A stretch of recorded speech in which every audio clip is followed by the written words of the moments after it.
Hello everyone. आज हम बात करने जा रहे हैं कि अगर आपने 9th और 10th में ये मन बना लिया है कि मुझे साइंस लेना है एज अ स्ट्रीम, तो साइंस आपको क्या क्या देगी। बात समझ में आ रही? साइंस की स्ट्रीम लेने के बाद आपको क्या बेनिफिट होंगे, क्या क्या चीजें आपके साथ होंगी, कौन कौन से करियर ऑप्शन आपके पास अवेलेबल है और रियल में आपको साइंस से क्या मिलने वाला है। आज की पूरी वीडियो इसी के ऊपर डिकोटेड होगी। सबसे पहले हम ये बात करते हैं कि हमें साइंस ऑप्ट ही क्यों करना चाहिए। सबसे पहली बात क्या है कि power of curiosity.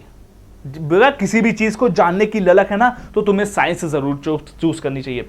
Engine for tomorrow, कुछ भी हो जाए, हमेशा से हमेशा के लिए साइंस का ही राज रहा है, तो इस बार भी साइंस का ही राज रहेगा। इसी वजह से इंजन ऑफ टुमारो भी इसको बोला जाता है। उसके बाद फ्यूचर रेडी करियर्स अवेलेबल होते हैं, मतलब कि ये एकदम फिक्स है कि पहले क्या था, कंप्यूटर्स चलते थे, उसके बाद इंटरनेट का ज़माना बहुत मजबूती के साथ आया और उसके बाद एआई का ज़माना बहुत आ गया। इसमें क्या चीज़ इन्वॉल्व रही?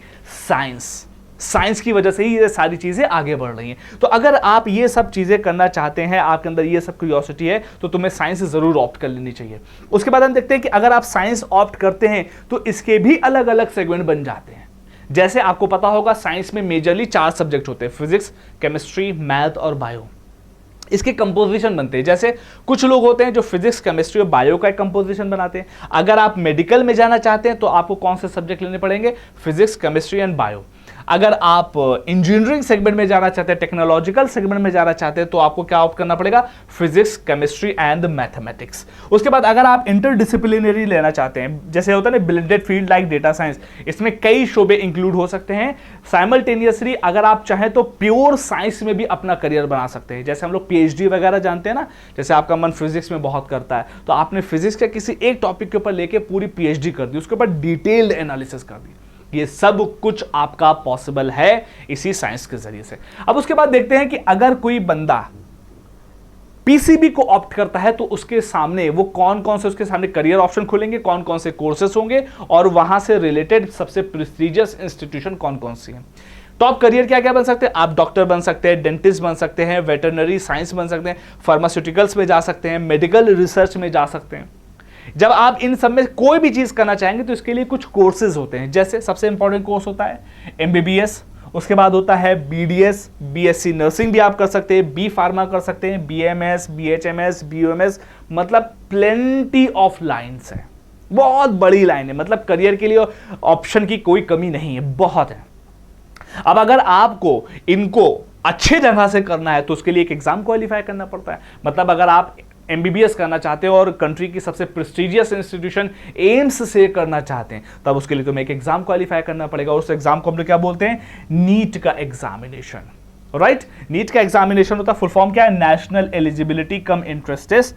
आपको इस एग्जाम को क्वालिफाई करना पड़ेगा। अगर आपका सिलेक्शन इसमें हो जाता है तब आपको एम्स ऐसे कॉलेजेस मिल जाते हैं। अगर वो नहीं मिलता है तो उसके अलावा भी बहुत सारे कॉलेजेस अवेलेबल हैं जो आपको मिल जाएंगे। उसके बाद बात हम करते हैं कि अगर कोई भी बंदा अपना इंजीनियरिंग में करियर बनाना चाहता है तो उसको क्या लेना पड़ेगा? पीसीएम, मतलब कि फिजिक्स, केमिस्ट्री एंड मैथमेटिक्स। अगर आपने पीसीएम लिया है तो आप समझ लीजिए कंप्यूटर साइंस में बहुत कुछ कर सकते हैं, मैकेनिकल एंड रोबोटिक्स में, aerospace, electrical, civil, electronics, AI, data science, हर जगह बहुत कुछ कर सकते हैं। इस फील्ड से रिलेटेड सबसे इंपॉर्टेंट कोर्स कौन कौन से? जैसे बीटेक, बैचलर ऑफ टेक्नोलॉजी, है ना, ये किस चीज के ऊपर फोकस करता है? प्रैक्टिकल, इंडस्ट्री ओरिएंटेड स्किल के ऊपर। इसी तरीके से बीए होता है बैचलर ऑफ इंजीनियरिंग, राइट? इसी तरीके से और भी कई सेगमेंट होते हैं। अब अगर आप बीटेक करना चाहते हैं अच्छे तरीके से, अच्छे इंस्टीट्यूशन से, तब तुम्हें इसके लिए भी एक एग्जाम क्वालिफाई करना पड़ेगा। उस एग्जाम को हम लोग क्या बोलते हैं? आईआईटी जेईई का एग्जाम। ये 2 फेजेस में एग्जाम होता है। पहला क्या होता है? मेंस, उसके बाद क्या होता है? एडवांस लेवल का। इंडिया की सबसे प्रेस्टिजियस एग्जाम्स में से एक एग्जाम है और सबसे टफेस्ट एग्जाम में से भी एक एग्जाम है, ठीक है? लेकिन जो लोग इसको करते, और लोग करते हैं और तुम्हें भी करना है, राइट? तो अगर तुम इन सब इंस्टीट्यूट में अगर इस एग्जाम में क्वालिफाई करते हो तो देश के सबसे प्रेस्टिजियस कॉलेजेस जैसे कि आईआईटी, इन सब जगह पे तुम्हें एडमिशन मिल सकता है। उसके बाद हम बात करते हैं करियर इन प्योर साइंस। अगर आप प्योर साइंस में मतलब किसी के अंदर डिटेल एनालिसिस करना चाहते हो तो तुम्हारे लिए क्या करियर ऑप्शन है? तुम रिसर्चर बन सकते हो, उसके बाद मैथमेटिशियंस बन सकते हो, साइंटिस्ट बन सकते हो, इन्वायरमेंटलिस्ट बन सकते हो। और अगर तुम इस तरह की चीज़ों को करना चाहते हो तो इसके लिए सबसे top colleges IISc, IISERC and CUET के एग्जाम्स इसके लिए कराए जाते हैं।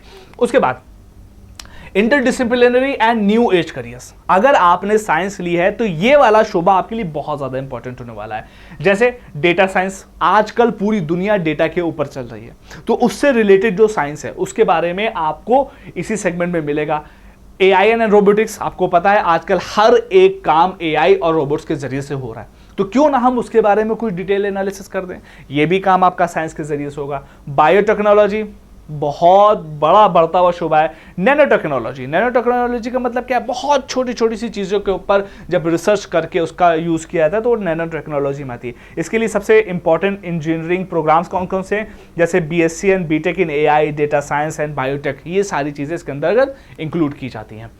अब क्वेश्चन ये आता है कि जब मुझे पता चल गया कि इसमें कौन कौन से सेगमेंट है, कौन कौन से कोर्स है, कौन कौन से प्रोग्राम है, तो हमें how to choose a right path, right path कैसे हम चूज करें कि मुझे PCB लेनी है या PCM लेना है, मुझे पूरी तरीके से प्योर साइंस में जाना है या इंटरडिसिप्लिनरी सेगमेंट में जाना है। इसके लिए तुम्हें इन 4 बातों का ध्यान रखना चाहिए। सबसे पहले सेल्फ असेसमेंट करो, खुद का असेसमेंट करो, अलाइन इंटरेस्ट विद एप्टीट्यूड, सबसे पहली बात। दूसरा, explore and experience, internship, online courses करिए आप लोग इसके बारे में, तब आपको ज्यादा इसके बारे में चीजें पता चलेंगी। Self guidance, seek guidance.